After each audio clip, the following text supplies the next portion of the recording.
এটা তো মমতা বন্দ্যোপাধ্যায়ের অভ্যাস। পুলিশকে দিয়ে বল প্রয়োগ করিয়েছে, পুলিশের কোনো ইনজুরি নেই, প্রায় 25 থেকে 30 জন শিক্ষক শিক্ষাকর্মী আহত হয়েছে।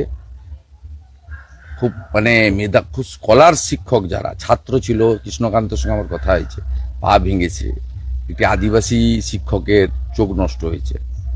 নিন্দা রাখার জায়গা নেই। এই বুলুকরণের বাড়িতে দাঁড়িয়ে আছি, তিনি অসুস্থ ছিলেন, তাকে তো ঘটা করে জয়েন করিয়েছিল, আপনারা তৃণমূল জানেন, তিনি আজকে ফিরলেন, আমাদের বিজেপিতে ফিরলেন।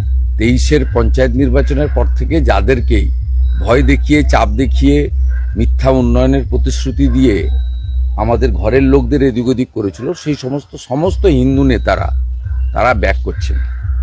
আমি এই মুহূর্তে বুলুকরণ জেলা পরিষদ মেম্বারের আছি, সেখান থেকে আমি যাচ্ছি। উদয় সহকারে পঞ্চায়েত সমিতির সভাপতি, তাদেরকেও যারা করেছিল সবাই বাড়িতে ফিরছে, এবং বিজেপি তাদের নিজের ঘর, এবং 26-এর নির্বাচন হিন্দুদের বাঁচার লড়াই, সব হিন্দু ঐক্যবদ্ধ হচ্ছে।